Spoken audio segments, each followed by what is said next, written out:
Director Tamilarasan Pachaimuthu அவர்களுக்கு வாழ்த்துக்கள் அப்படின்னு தான் சொல்லணும். ஏன்னா ஒரு சாலிடான ஒரு டெபியூட் கொடுத்துருக்காரு. படத்தில் பிடிச்ச விஷயம் வந்து ஒரு perfect tribute to captain Vijayakanth அப்படின்னு தான் சொல்லுவேன். கோட் படத்தில் வச்சிருந்தாங்க ஒரு வர மாதிரி சீன், மாஸ்கை கழட்டின விஜயகாந்த் தெரிவார் அப்படின்னு வச்சிருந்தாங்க.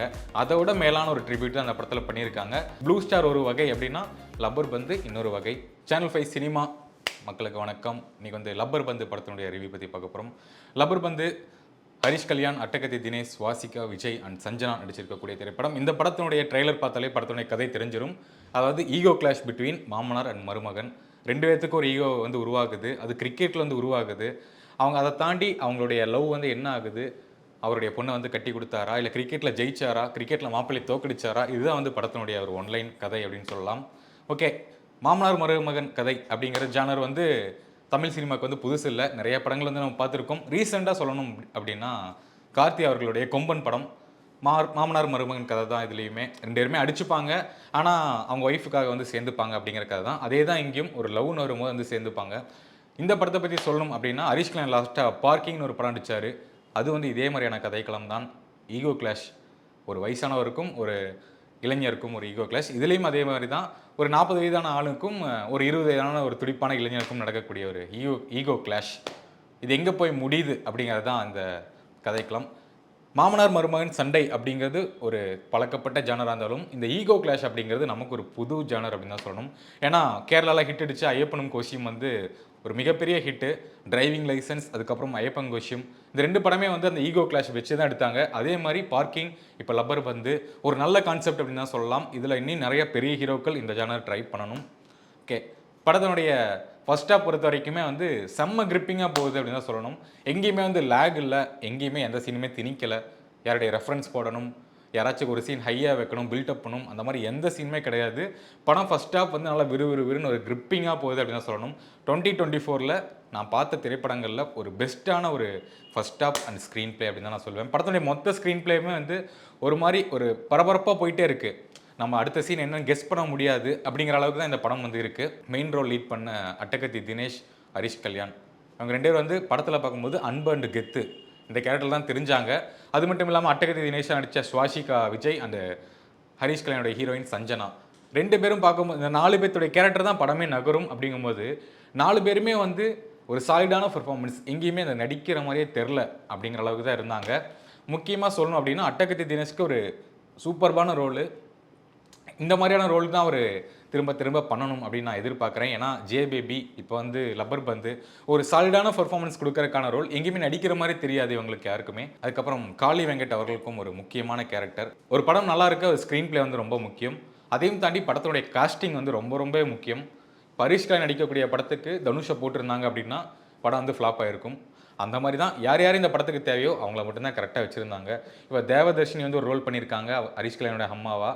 அதுக்கு வந்து அப்பா கேரக்டருக்கு முக்கியமான ரோல் இல்லை அப்படிங்கும் போதும் ஒரு சின்ன கேரக்டர் வந்து போட்டிருந்தாங்க. அதுவே வந்து பெரிய கேரக்டரை போட்டிருந்தாங்கன்னா அவங்களுக்கும் சில டைலாக்ஸ்லாம் வச்சு அந்த கேரக்டரை வீணடிச்சு அதுதான் சில படங்களில் பண்ணி நம்மளை வேஸ்ட் பண்ணுறாங்களோ அப்படின்னு தோணும். டைமை வேஸ்ட் பண்ணுவாங்க. அது இல்லாமல் இந்த கேரக்டர்ஸ்க்கு இந்த கேஸ்டிங் தான் நான் போடுவேன் அப்படின்னு கிரிப்பாக இருந்த டைரக்டர் தமிழரசன் பச்சைமுத்து அவர்களுக்கு வாழ்த்துக்கள் அப்படின்னு தான் சொல்லணும். ஏன்னா ஒரு சாலிடான ஒரு டெபியூட் கொடுத்துருக்காரு.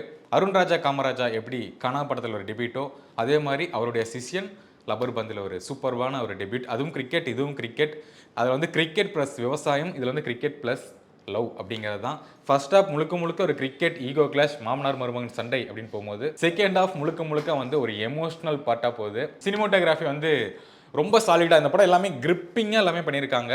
இந்த படத்துக்கான சினிமோட்டோகிராஃபி தினேஷ் வந்து பண்ணியிருக்காரு. எடிட்டர் வந்து மதன் அப்படிங்கிறவர் பண்ணியிருக்காரு. எல்லாமே ஒரு ஃபாஸ்ட்டான கட்ஸ், ஒரு ஃபாஸ்ட்டான ஃப்ரேம்ஸ் அப்படிங்கிறதுக்கு வந்து எந்த வகையிலும் சலிச்சது இல்லை. கதை மட்டும் இல்லை, டெக்னீஷியன்ஸ் வைஸாகவுமே வந்து படம் ரொம்ப கிரிப்பிங்காக போகுது அப்படின்னு தான் சொல்லணும். இதை தாண்டி படத்தில் பிடிச்ச விஷயம் வந்து ஒரு perfect tribute to captain Vijayakanth அப்படின்னு தான் சொல்லுவேன். கோட் படத்தில் வச்சுருந்தாங்க ஒரு வர மாதிரி சீன், மாஸ்கை கழட்டின விஜயகாந்த் தெரிவார் அப்படின்னு வச்சுருந்தாங்க. அதை விட மேலான ஒரு ட்ரிபியூட் தான் அந்த படத்தில் பண்ணியிருக்காங்க. அட்டகத்தி தினேஷ் வந்து கேப்டனுடைய ஒரு தீவிர ரசிகர். அவர் வரும்போது ஒரு பாட்டு வந்து போடுவாங்க, நீ பொட்டு வச்ச அந்த சாங் வரும். தேட்டரே வந்து அலறுது அப்படின்னு தான் சொல்லணும். ஏன்னா இது வந்து ஒரு பெரிய ரேரான விஷயம் தான். கேப்டன் அவர்களுடைய ரெஃபரன்ஸ் வந்து படத்தில் வந்து கரெக்டாக யூஸ் பண்ணியிருக்காங்க. ஹரிஷ் கல்யாணுக்கும் கரெக்டான ஒரு இளைய தளபதி விஜய் அவருடைய ரெஃபரன்ஸ் வந்து யூஸ் பண்ணியிருக்காங்க. இது வந்து எங்கேயுமே திணிச்ச மாதிரி தெரியல. இது வந்து தேவைப்படுது படத்துக்கு, இந்த ரெஃபரன்ஸ் வைக்கணும் அப்படின்னு வச்சுருக்காங்க. சில படங்களை வந்து அதிக ரெஃபரன்சஸ் போட்டு நம்மளை வந்து கழுத்திருப்பாங்க. அந்த மாதிரி இல்லாமல் சாலிடான ஒரு ரெஃபரன்ஸ் வந்து படத்துக்கு கொடுத்துருக்காங்க அப்படின்னு தான் சொல்லணும். டைரக்டர் தமிழரசன் பச்சைமுத்து எப்படி பண்ணியிருக்காங்க அப்படின்னு கேட்டிங்கன்னா, நிறைய விஷயம் வந்து சொல்லியிருக்காரு. ஓப்பனிங் சீனே வந்து ஒரு தேவா பாட்டு வந்து ஓடிட்டு இருக்கும். ஒருத்தர் வந்து சொல்லுவார், ராஜா ராஜா தான் அப்படின்னு சொல்லுவார். ராஜா ராஜா தான், ஆனால் இது தேவா பாட்டு அப்படின்னு சொல்லிடுவார். இந்த கருத்துக்கள் எல்லாமே வந்து நம்ம நிறைய நாளாக இங்கே புழக்கத்தில் சுற்றிட்டு இருக்க கருத்துக்கள் தான். ஒரு தேவா வந்து ஒரு சூப்பர் பாட்டு போட்டாலுமே இது இளையராஜா பாட்டு அப்படின்னு சொல்லுவாங்க. ஸோ இந்த மாதிரியான அவர் நினச்ச எல்லா விஷயங்களையும் வந்து படத்துக்குள்ளே வச்சிடுறாங்க.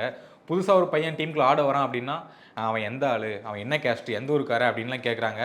அதெல்லாம் பார்க்காம திறமைக்கு மரியாதை கொடுக்கணும் அப்படிங்கிறது தான் இந்த படம் சொல்ல வருது. இந்த வருஷம் வந்த second cricket film blue star ஒரு வகை அப்படின்னா, லப்பர் பந்து இன்னொரு வகை. ஹரிஷ் கல்யாணுடைய நடிப்பு எங்கேயுமே வந்து ஒரு ஓவர் பர்ஃபார்மன்ஸே கிடையாது.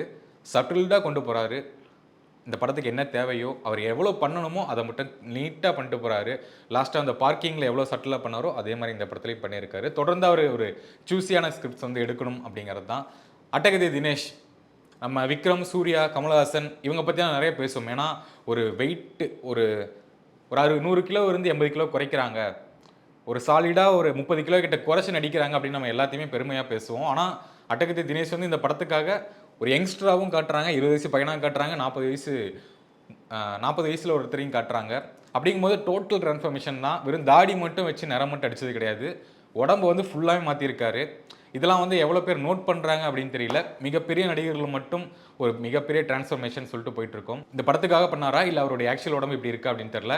பட் ஜே பேபி படத்தில் ஒரு ஆட்டோ டிரைவராக தொப்பையெல்லாம் போட்டு நடிச்சிருப்பாரு. அந்த படத்தோட இயக்குனரே சொல்லியிருந்தாரு, ஹரிஷ் அட்டகத்தி தினேஷ் வந்து இந்த படத்துக்கு தேவைன்னு சொல்லி வெயிட்டு போட்டு தொப்பையெல்லாம் வச்சார் அப்படின்னு சொன்னாங்க. ஸோ ஒரு சூப்பரான டிரான்ஸ்ஃபர்மேஷன் அட்டகத்தி தினேஷ் வந்து கொடுத்துருக்காரு, ஒரு கம்பேக்கும் கொடுத்துருக்காரு அப்படின்னு தான் சொல்லணும். இந்த படம் இதெல்லாம் தாண்டி ஒரு விஷயம் வந்து சொல்ல வருது. நம்ம வந்து எந்த துறையிலையோ இல்லை எந்த ஸ்போர்ட்லேயோ எந்த சினிமா அரசியல் எதில் இருந்தாலுமே நம்ம ஒரு மிகப்பெரிய ஆளாக இருப்போம். அதுக்கடுத்து வரக்கூடிய ஜென்ரேஷன் வந்து நம்மளை விட மிஞ்சி வந்து போயிட்டே இருப்பாங்க. நம்ம ஒரு பெரிய நடிகராக இருந்தோம்னா நமக்கு அடுத்து வர நடிகர் வந்து நம்மளோட பெரிய நடிகராக வருவாங்க. ஸோ அவங்களுக்கு வழிவிட்டு போகிறது தான் நம்மளுடைய ஒரு பெருந்தன்மை அப்படிங்கிறத இந்த படத்தில் சொல்ல வராங்க. இன்னொரு விஷயம் வந்து, நீ என்ன கேஸ்ட்டு, என்ன ரிலீஜியன் அதெல்லாம் பார்க்காம திறமைக்கு வந்து மரியாதை கொடுக்கணும் அப்படிங்கிறத சாலிடாக சொல்லியிருக்காங்க. இந்த படம் பார்க்கும்போது எனக்கு ஒரு விஷயம் தோணுச்சு. என்னென்னா, அசோக் செல்வன், அதுக்கப்புறம் ஸ்டார் படத்தினுடைய கவின், மணிகண்டன், ஹரிஷ் கல்யாண் இவங்க 4 பேத்துக்கு வந்து ஃபியூச்சரில் வந்து ஒரு மிகப்பெரிய காம்படிஷன் இருக்க போகுது அப்படின்னா. ஏன்னா எல்லாருமே ஒரு மோஸ்ட் ப்ராமிசிங் ஆக்ட்ரஸாக இருக்காங்க. அதில் வந்து இப்போ ஹரிஷ் கல்யாண் வந்து நம்பர் 1 இடத்துலையும் கூட இருக்காருன்னு கூட நம்ம சொல்லிக்கலாம். இந்த படத்துக்கு நெகட்டிவ்ஸ் இல்லையா அப்படின்னு கேட்டிங்கன்னா, மிகப்பெரிய படங்களுக்கு வந்து நம்ம நெகட்டிவ்ஸ் அவ்வளோ சொல்லிகிட்டு இருக்கோம். ஒரு சின்ன படம் சின்ன பட்ஜெட்டில் பண்ணியிருக்காங்க, இது வந்து சூப்பராக இருக்குது. நெகட்டிவ் சொல்லி நம்ம ஸ்பைல் பண்ண விரும்பலை. ஸோ எல்லோரும் ஃபேமிலியாக பார்க்கணும், என்ஜாய் பண்ணணும் அப்படின்னா லப்பர் பந்து திரைப்படத்தை தேட்டரில் பார்த்து என்ஜாய் பண்ணுங்கள். தொடர்ந்து நம்ம வீடியோக்கள் பாருங்கள், ரிவ்யூக்கள் வந்துக்கிட்டே இருக்கும். தொடர்ந்து நம்ம சேனலை சப்போர்ட் பண்ணுங்கள். தேங்க்யூ ஃபார் வாட்சிங். வணக்கம்.